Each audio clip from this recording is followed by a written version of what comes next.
So what do you got? Continue. What's happening, Scotty? How you doing, man? Good, Britt. It's been a long time, dude. It has been. I It's think been a slow lifetime. the last time I saw you, you were handing me an Xyz demo on a cassette outside the Opium Den. Outside the Opium Den. Yeah, Sweet.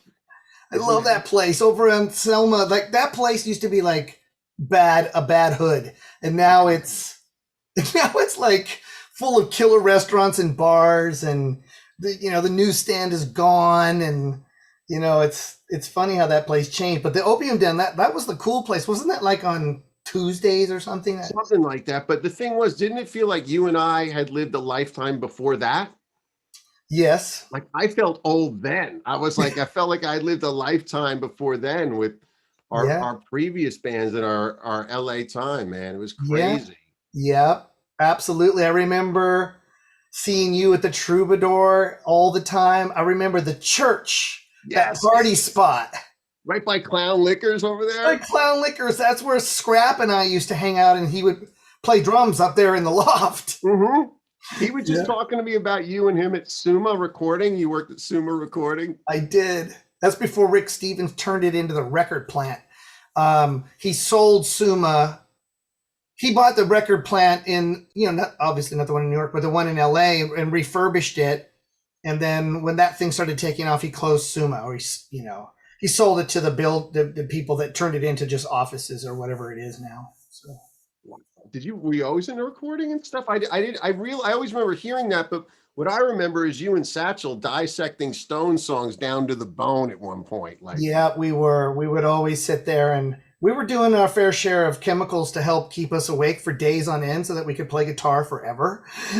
And a lot of the byproducts of those days was analyzing.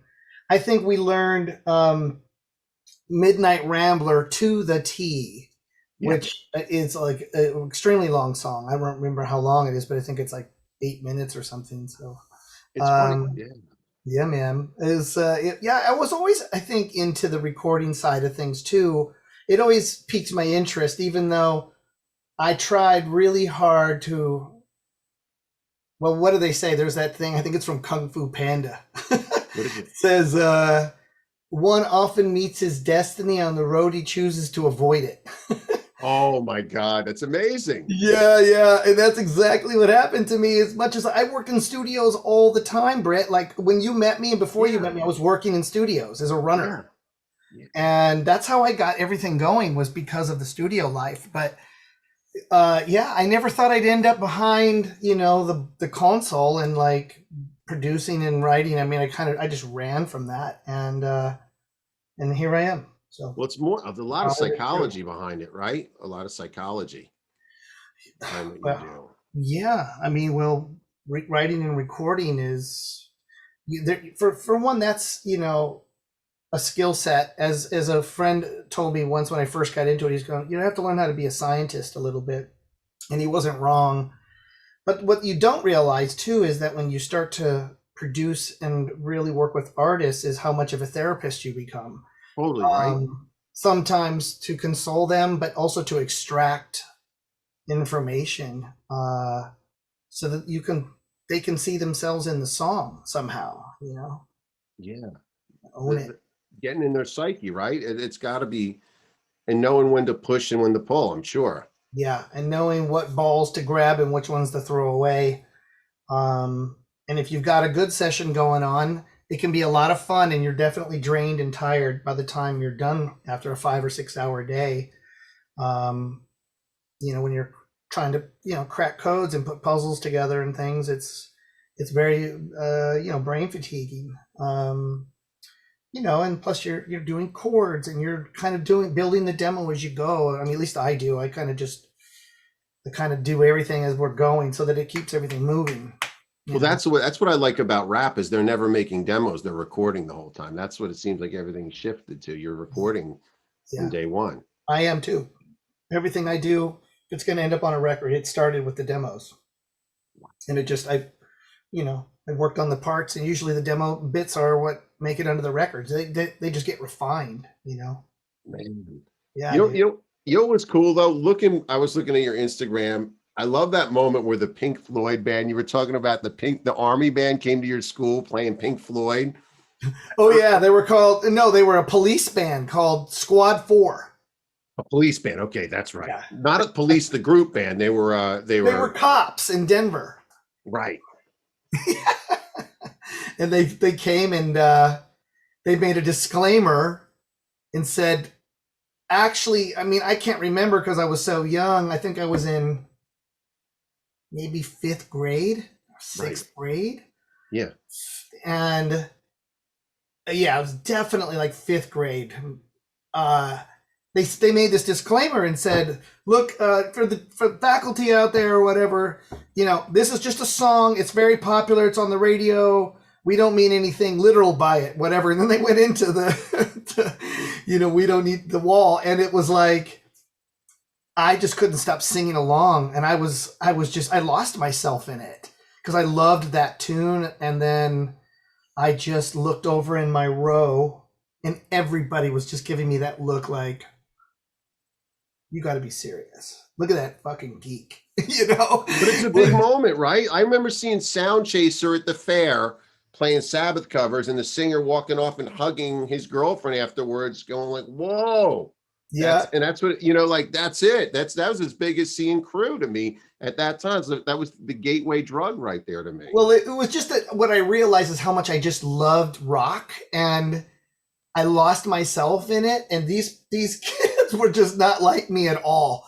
And I guess I feel great because I was, expressing myself completely as if nobody was watching me, Yeah. and that was because I wasn't even aware that anybody was until I happened to look over. And then, of course, I became this, self-conscious. But for that first minute and 2 minutes, I was just in it, man. And I think that really taught me something about passion and just following what you want, what you do, your heart. And the way you show up, Kim Fowley always told me that you gotta, there's no, if you want to be a real writer, you can't always wait for the winds to line up and everything to line up. You got to be ready to go. So Yeah. how are you ready to go when you walk in and try to make something happen when you walk into a session? Are you storing on your iPhone, storing titles, alliterations? What's some of your ways? I know it's different every time to be able to jump when you get in with one of your friends in there to record. Well, I mean, like you had mentioned before we started recording that you wanted to talk about Ayron Jones, Yes. and that's a perfect example of how I do it. And I knew the session was coming up. It was a few weeks out, and I usually start tinkering with either lyric ideas or a little bit each morning, a cup of coffee, and I'll do 15 minutes to a half an hour of just whatever, dude. Like, it's like that book, The Artist's Way. They have you just write. Oh, I love right? yes, You just yes, write, yes. you write. Mm-hmm. I just start doing things, and if it gets stale, I'll plug in, a guitar. So usually I write on the acoustic or on the piano, but sometimes I'll fire up this beast, Right. my baritone or whatever, and like put that through an amp, and the sound will inspire me to do something. And so, I always listen to the artist a little bit and what they're doing and what their voice is like, where's the range, what is this, and once I kind of figure out like, okay, it's this, they don't have a super high voice or somebody like Lizzie Hale who can just go to the stratosphere. I just think about all that stuff and then I just poke at it, man. I poke at it and I put little pieces down. And when I walked in on the session with Ayron, I literally had a true story to tell him that my house in Nashville, I hadn't been there for a couple of months, and my guitar was sitting in the upstairs bonus room, the studio, and the tuning had got messed up because of humidity. Okay. And it was in standard tuning when I left it, and somehow it had slipped a half step down. So now it's in E flat. and the main string, the low E, had dropped an octave. So when I picked it up, it was out of tune, but not severely out of tune. And it was just like, duh. And I was like, oh, that's cool. And so I just kind of tuned up the strings with where they were. And I plugged it in and I just started hitting. And all of a sudden I started going, and that opening riff fell out of me. Like, based off of that tuning, because it was so low, I would have never thought to drop it an octave to the A at low octave, because the guitars aren't built like that. They can't handle that. It's all floppy and doesn't sound good. But for whatever reason, this one worked. And when I went in, I said, Ayron, here's this story that I just told you. And I said, I got this riff and it goes like this, jink, jink, jink, jink, jink. And then it could go into something like, and that's all I had. Right. And that was it. And started messing around. He grabbed a guitar and I grabbed a guitar, and Marty Fredrickson was there. And we just started messing, and all of a sudden the chorus progression started to come alive. Okay, we're going to go here. We're going to keep it this way. And immediately we all started singing melodies, but we didn't have any words. And I just hit record on my phone. And within about 20 minutes, we stopped and I started listening. That's a good one right there. Ayron, what did you do there? Okay, cool. And he'd be like, what did you do there? And Marty, what did you do? And we started to piece it together. And within literally like 3 hours, that song was done. Wow. We wrote that chorus in less than 12 minutes. Which we've heard all the history of amazing songs where that does. Wow. But you know, you lived a lifetime to write that though. That's every girlfriend you've had. That's not that's where I would differ with you. You lived the whole life. Writing them might be easy, but living them is hard, is always what I say. That might be that's not going to come out of someone that hasn't moved to Hollywood, had ups and downs. I mean, that riff is pure soul. It really came from just like I don't know how does Elton John come up with those melodies, or how does Lindsey Buckingham play the guitar the way he does. It's all relative in creativity, that I feel like whether you're writing a children's book or inventing a piece of software that changes works in the world, just like a song that somebody's a part of, it all comes from the same juice, and that is some kind of channeling, I guess. Maybe I don't know. It's an instinct, dude. Instinct's more, is more. What did Joe Strummer say? Joe Strummer said it best. Instinct is inherently, superior to knowledge. Right. Something like that, and it's true, man. It really is. That instinct is what guides us, and all of a sudden, before you know it, you have something that works. And I guess then where the skill comes in is to not forget it and not to fuck it up. Yeah, that's and it's your subconscious. That's what we're talking about getting to. You're right. Not forgetting that, but you're getting to your subconscious, which many people in the 70s used to use drugs and all these things, but you realize there's other ways to get there. There is. Even just the guitar being fucked up. I always love, like, I was talking to a buddy, I said, a lot of great songs are written when people try out guitars. Like Lenny Kravitz wrote Fly Away, trying out a guitar and amp. Sure. And and I'm sure I can almost hear that's how that was written. That's how you would try an amp. You know what I mean? I had just bought this. Okay. And it was this guitar. It was the first thing that I had written on it. This is the J Mascis, reproduced, Jazz Master. These things, they're great. They have a vibe, man. And any guitar player worth his salt out there will tell you these are good, for being a mass-produced guitar. So, and I love that you wrote. Who writes a lot? There's not a lot of riffs in songs you hear today, and I love that you can write a riff and a song. And Marty's always been able to do that too. I love that a riff within a song that's popular. It's amazing. What's the secret to that? I just love riffs, dude. I mean, isn't that the thing that probably hooked me when I was 8 years old? First time I heard, like, I don't know, Paperback Writer, or then I heard like Life in the Fast Lane. You're right. I heard these riffs and I was like, wow, these are cool. And then all of a sudden, as you get older, and then I started hearing Kiss, and then I heard da da da da da da da, Aerosmith.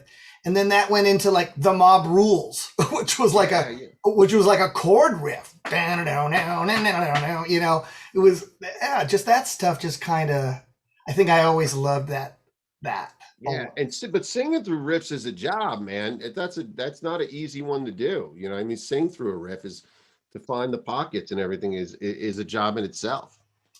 Yeah, it is to make it musical, to make it catchy. You know, I remember when I figured out Crazy Train, I was just like, this is fun to play and it sounds great. You Yeah, know, and yeah, it's yeah, just yeah. like it's just so cool. So is a chord riff like Back in Black, so simple but such a great groove, and it's all about the space, right? Boom, Yeah. uh, you know, it just makes your head move. So, and look, man, like Tom Morello's the king. I mean, the dude's got Hmm. so many riffs backwards out his, Yeah. that he's a riff monster. So is Scott Ian from Anthrax. I Yes. mean, freaking bananas. Why do you think so many? And by the way, did you write "Misery" with distortion on? Because I always say Lifer. Someone, Scotty Hill from Skid Row said this because we're talking about guys that play with distortion during the day.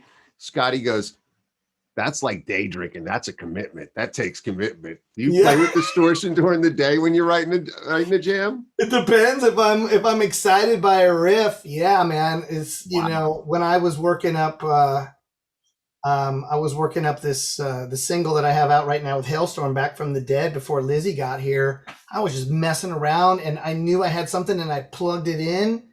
And it wasn't until I plugged it in that I was like, okay, this is what it is. Because I had to feel it. I had to feel it. And it helped me shape the notes. I think it took me a few days. That was like 2 or 3 days of that riff just sitting in my computer before I got it right, and then showed it to her and like, what do you think of this? And then the song is out there now, and that was our. Oh, it's a great song. It's fun, right? It just Yeah, rocks. it's great. You Is know it? what's crazy Mhm. about that one is that the inspiration came from um, she posted something the week before of her doing Led Zeppelin's Black Dog when Okay. she was like maybe 20, 19. Yeah. And she's wailing it like Robert wails it, but she's singing it like Dio would sing it. Oh, it's just incredible at that She's point. incredible. And that's her favorite singer is Dio, Oh, which I think wow. is so crazy for a female. And that just shows you how rock and roll that girl is. And when I heard that, I was like, man, I want us to write a song where the verse is up here. That's Screw going amazing. low and then high for the chorus. I want it here when it comes out, and that's what we did. Wow. Now, whether it's her or Dio, one thing that I started to realize as I get older, I call it moonwalks. When someone sings that good and it's coming out of the NS10s, if that's what you still use in the studio, I don't know what I people use, do. and they're loud, you might think a song. How do you know it sounds so good that like Lizzie could sing the phone book and it's going to sound amazing. Yes, So sir. so is it hard to know the quality of the song when you have such an amazing singer and loud guitars and it's up loud? How do you differentiate what's good and in the A pile and the B pile when you're doing moonwalks with such a good singer out of the gate? I think you just have to let time go by because you like everything when you first write it. Yes. It's honeymoon phase. Moonwalk phase. We're doing Yeah. moonwalks in the studio. You know what I mean? Sorry, mosquitoes. Yeah, moonwalks, honeymoon period, whatever you want to call it. And you just got to let it sit. I mean, when we finished Back from the Dead, I had a feeling about it. I did. I had a feeling, but it needed to sit. And then I worked on it for a week after she left. And when I was done with it, I turned it in. I said, well, I think this sounds like it could go on the radio. Maybe everybody else will think that, and they all did. So it was just one of those things where I've learned to not get too invested in stock because just because I like it doesn't mean that the A&R and the managers and the rest of the band and things like that are going to like it too. So you just gotta you gotta just believe in what you're doing and roll the dice and just let the chips fall. And if people disagree, then and you really feel strongly, then I think you have to fight to make your point and see what Do happens. you How that bounce? Who do you bounce things off of that would surprise me as opposed obviously bands A and R people, but like Who do you bounce things off of? I know I like to bounce things off of people that are, you wouldn't believe, just music lovers that aren't in the business. I don't. Well, I never show a song to anybody other than my wife because she's here. So That's she's perfect. Yeah. yeah, she's come to a place where I've been doing this for so long that she kind of can ignore it all. Right. And Yeah. when there's something that feels special, she lets me know it. You know, in weird ways. Either she'll be doing the dishes or cooking something, or she's walking and we're doing a walk in the canyon or whatever. And she, you know how you are when you walk around and just do mundane Yeah. things, whatever, and I'll catch her singing the melody. And that then I know I've got something. And she So might catch a lyric. I mean, when I was working with Shinedown, I had this song called "How Did You Love?" That was a big song in 2017, and I the chorus was "How do you love?" at that time, and she was like up in the bathroom getting ready for work, and she's like, "What is that you're saying?" I said, "I don't know." I'm going, "How do you love? How do you love?" You know, and she's like, "I really like that melody. That's catchy. It's really good." And then right there, it dawned on me. I was like, "Oh no, it should be past. Like it's got to be a question. How did you like a past tense thing?" And uh, yeah, when I got that, she was like, "That's it." And I just sometimes I trust that when she because she's not a musical her person. meter's good, or yeah, and you wouldn't be married to someone that didn't have big feelings and stuff. So that's more. Yeah, she has feelings and she has an instinct, you know, about things Hmm. too, but she's not musical. Like she knows how to dance. I mean, you know, ballet is her passion and jazz and that stuff is like her hobby.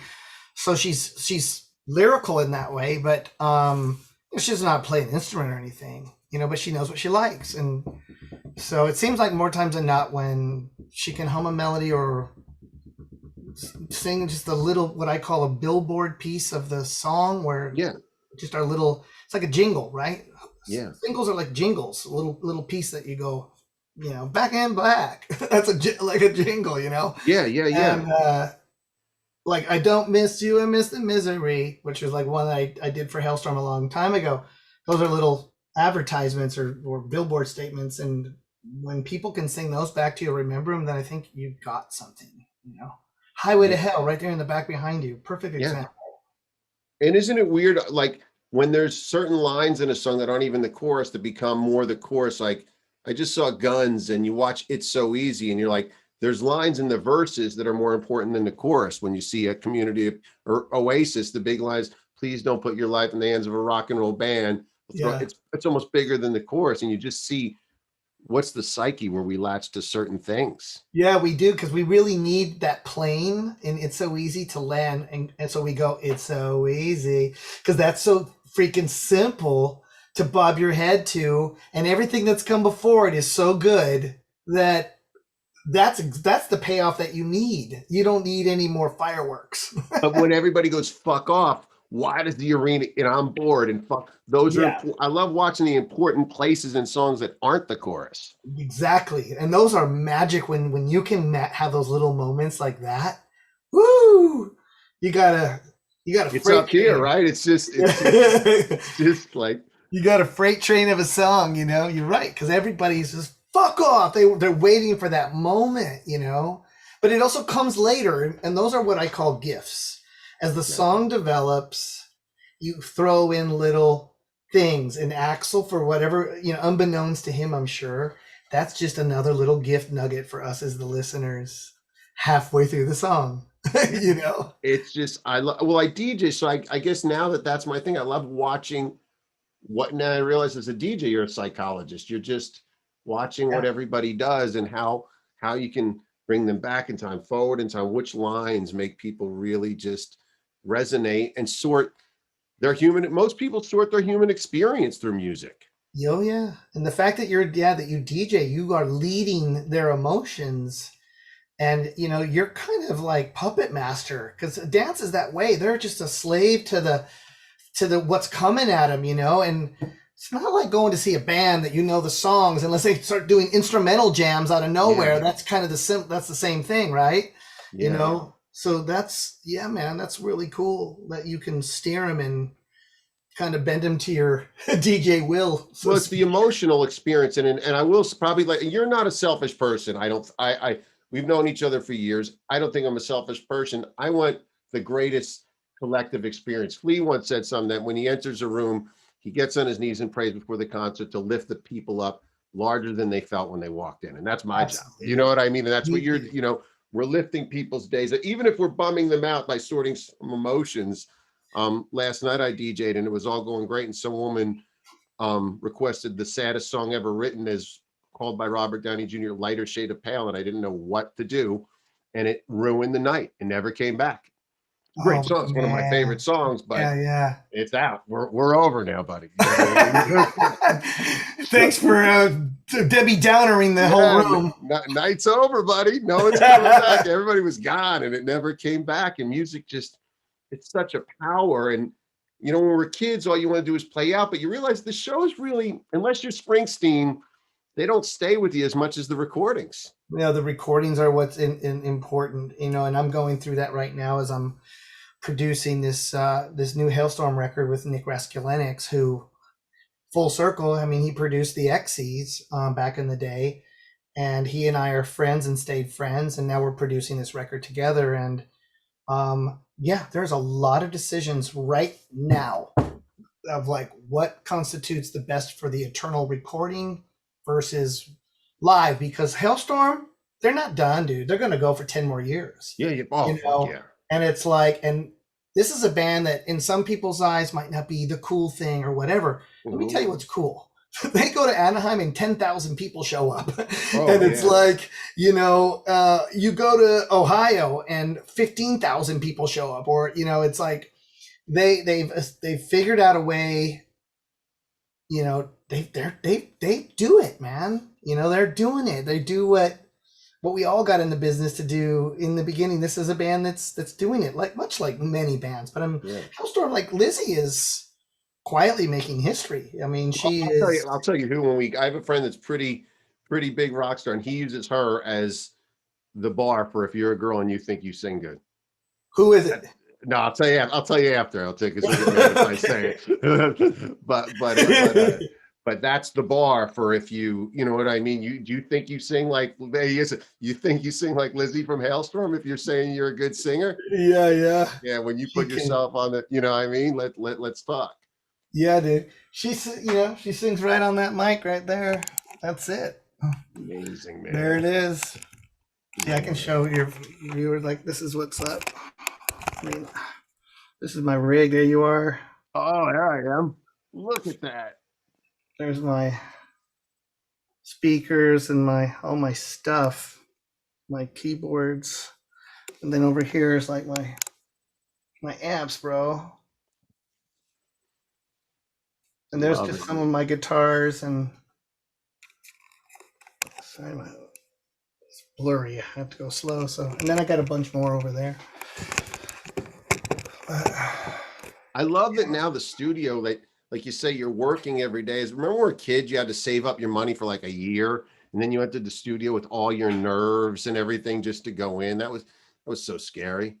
So it was always so scary, and like this place on paper is totally wrong. It's not supposed to work, but I get really great vocals out of here, and lots of things. I can't cut drums here, but I do all my guitars here, and I do all my vocals right here, just right behind me. And I have a baffle that I can, like a semi, like half room that closes that off and they get behind there. But it's great, man. I love being able to work in my house, and yeah, the technology's good. I mean, if I need to track drums or live bass or something, I just go to the studio for 3-4 days and cut it and then back here. What do you two last questions? What do you think is the thing that a lot of the best writers, and there's a handful of them, came from a metal. You're not even metal. You're more rock, but a metal and a rock background. How did that? I mean, some of the Swedish guys grew up on death metal, and they're writing for Kelly Clark. I mean, Yeah. Why is that? What do you think that of rock and metal that just does something for songwriting? That's a good question. I mean, you know what I'm saying though? All those guys, I forget that, Yeah, I know the dudes from, that like that this is pop show that was on, or if Yeah, you have yeah, that book, the Song Machine, which yeah, is, yeah, yeah. But you even know, Marty wrote my favorite Aerosmith song. I like my two Jaded. favorite Aerosmith, Jaded and Seasons of Wither. So I'm bookended. There You you know what go. I He mean? didn't Like, he didn't write Seasons of Wither though. no, I know, but I have to say that I have to give two, or else people want to stand me. I actually like Jaded better. I just I love Jaded. Yeah, Marty. He was always a rock guy too, just like right. me. I don't know why. I think maybe the Swedes and whatnot, because when they were younger too, like rock was the pop of the world, and you cut your teeth on chords and beats, and Um, the pop world. You had to learn how to alter that around a little bit, and uh maybe that's it. The core base is because that was the music that was the most popular of that time. I don't know that. A good question would be like, how are the kids these days? I don't think that they're really learning chords like we did. I mean, they're given loops, and they're given progressions, and they're just writing over progressions. But there's a big flaw in that, is that you're a slave to that progression versus being able to say, oh, it needs to be a B minor 7 versus a B, major, or whatever it is yeah. that helps change the melodies. Those things. I don't think the kids today that are doing like trap and shit like that, like I don't think. I just think that they just go with the beat, and that's why a lot of that music, I think, it doesn't feel like it has a soul. But then all of a sudden, every once in a while, one will come out, and it'll be something that just feels a little bit more, like thought out, or Well, pulling on the emotions. most of it. That's why. I mean, obviously, I DJ it. It's gone very quickly. I'm telling you, I'm not going to be playing this very long. It's very gone very quickly. Yeah, yeah, You know what I mean? It's. I mean, are we talking about Migos today? I know there's probably big, but Stir Fry would you would have thought they were, you know what I mean, Prince 2 years ago, and it's just I won't get a request for them again. You know what I mean? For a yeah, long yeah, time. So that's what's cool thing for me is like, oh, that's stuck. If I don't get a request for something, you're like, that's kind of done. yeah, And yeah. it's just that SoundCloud non-structure, non-discipline.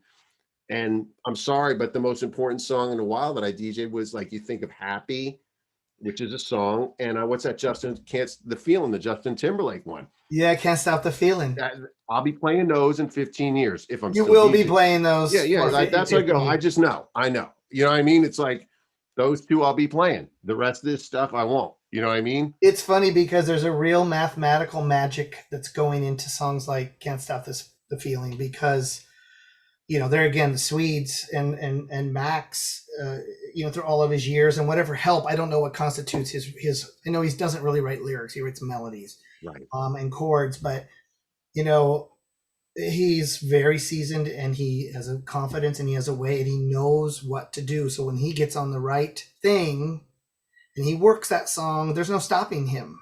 Yeah. Like, if it has that right thing, that is also a magical component that he can't control. If that lands in his lap, he'll take it home, just like Paul McCartney did and John Lennon did, Yeah. time and time and Yeah. time again. And me being a small writer in the rock world, when those little nuggets happen, um, I've come to recognize them, and then it's my job not to screw it up, or as I say, to jump on the train, hang on, and just be a passenger on it and try to do the best that I can do. And it's always a challenge, and it's always fun. Waiting for that next thing that's going to work. That big human but you have such human connections. I went through everything with Halestorm, with Ayron Jones. Like there's such a connection, man. There's something in here which is who you are as a person. Oh, With thank you, man. which I think what we should end on is the friendships. You seem like you have connections with everybody you work with, from Marty to Lizzie. I mean, it seems like there's a human connection. You genuinely enjoy these people. It's not a fake like, hey, picture. It's like these are people you kind of live around and live and breathe. Yeah, I do. And I'll tell you, it all comes from the fact that I was in a band. I did 12 solid years on the road. I had songs that were on the radio. I played shows to 5 people, to one person, to 51,000, and having people, 50,000 people sing a lyric back to you that you wrote changes your life. And it also, you know, it gives you the opportunity to be around a lot of, other bands and musicians and producers. And I just became friends with so many people that when I got off the road, I started, getting hit up, or I would seek out, do you want to write some songs? And I knew all these people. So that helped give me my first real writing after a couple of months of figuring out how to work Pro Tools and doing it was with Theory of a Dead Man, and I wrote with Tyler, and we got a movie in Dark of the Moon, Transformers, on my one of my first writes. And because he's a good singer and he knew what he was doing, and I was still coming from the band world, and that I had toured with Tyler, and so that relationship, as you said, just it manifested itself because of all that time that I'd spent out there in the world struggling, like we all did, like you did, playing clubs, doing this, Yeah. and so everything I got from music on this side of the fence came from all those touring years. That's exactly how it happened. But I mean, I still had to write good songs. There was no Oh, yeah, gimmies yeah. here, but I did know people, and some people didn't give me the time of day, and some people like Tyler did. And you know, one thing, I turned in that song, and the A&R guy on that was Pete Gambarg, and he called me and said, I have this artist. Her name is Lizzie Hale. Have you ever heard of her? And I was like, yeah, I've heard of her. Marty Fredrickson's written with her. And he's like, I need a ballad. I need a ballad like the one you just wrote with Tyler. And I said, okay, have her come over. So she did a huge LA writing trip, and when she walked in, I guess I was session number 53. Session number 53. And I said, listen, Pete wants us to write a ballad, but I don't have a ballad. I have this song called I Miss the Misery. You want to try it, And we just kind of worked that up. And I'd spent a few days the week prior working with Christine Connolly, which was Tyler's ex-wife, and we hatched the idea. And then, Lizzie and I got together, and the rest is history. I mean, the song has 140 million streams on it, and it just happened in an afternoon, out of fucking thin air, dude. As I say, you both lived a lot of life to get there. You know what I mean? I guess so. That's it. Well, thank you so much, dude, and thank you for being as cool as you are, platinum as you are behind the Opium Den, and even years before the Opium Den, man. Dude, you too, Britt, man. I miss you, dude. I miss you and Scrap, and I see Tommy every now and then, and really miss those times, man. We really were in Hollywood in an amazing time. Amazing time, dude. Amazing. It was. I try to tell people, yeah, you can watch like the Metal Years or whatever, that thing. I go, that's a sliver of a. Penelope Cruz doing that, or not? What Spears? Is that her name? Penelope Spears? No, Spears. Yeah. Yeah, whatever. Yeah. Like, she did a great job on that documentary. But it's very hard for people to understand what it was like, going to the Central, which was not the Viper Room. And we got there right after Guns N' Roses, so it was like a crazy. They say the next 2 years of a decade, the first 2 years are the highlight of the last decade. So we were really just at that highlight, and you could smell the air. I could still smell the air. Jamie said something to me the other day. He goes, and we're talking about the corner of Hollywood Western. He goes, don't you remember just rock and roll, hot sauce, and exhaust? Yeah. Like, just, you know what I mean? All of not coming from LA, Mexican restaurants, exhaust, hot sauce, and rock and roll. It was like, you could taste that air, man. Oh yeah, absolutely. I mean, Hollywood and this, it was all a little dirty and janky and edgy. Yeah. It really wasn't clean like it is now. It was kind of like, whoa, I left home and I'm kind of in the pit now. Yeah. But I lived for being on the Strip in the weekends, and and going to see like you play and like swinging thing and stuff like that. Like, God, I haven't thought about Sonny in forever until right now. He still doesn't have a cell phone, by the way. He still That's doesn't he have a shows cell phone. himself Are like they still crazy. playing? They play once a year with Blackboard Jungle. It's great, and they're amazing. They look That's amazing. right. So, That's right. That's right. yeah, I saw an advertisement for something like that, yeah, and I was like, man, I really want to go to this. you'll have How to is jump that? up with us next time. You should jam with us next time if you're I around. remember, dude. You guys had a song. I can't. Okay, this sounds bad, but the chord progression. I only remember the two chords, but it really had an impact on me. And I think it was something who shot the gun. It was like an Oh yeah, E. everybody talk about. Yeah. Yeah, it was like an E, and then it went to a B flat. Yes, yes, yes, yes. And I was like, that's a cool chord progression, man. Pure Well, you rock and understand roll. as a songwriter, I was trying to rip off Everybody Knows by Concrete Blonde. And so I knew if I went to that A sharp, it was not going to be that. I like that everybody, you know, I mean, everybody, I don't even know. Leonard Cohen wrote Everybody Knows, actually. Yeah, yeah. But But dude, that everybody talking about who shot the gun. And then that change, you're like, oh, it was so cool. And I remember looking over at Satchel, going, that was dope. What just happened right there, you know?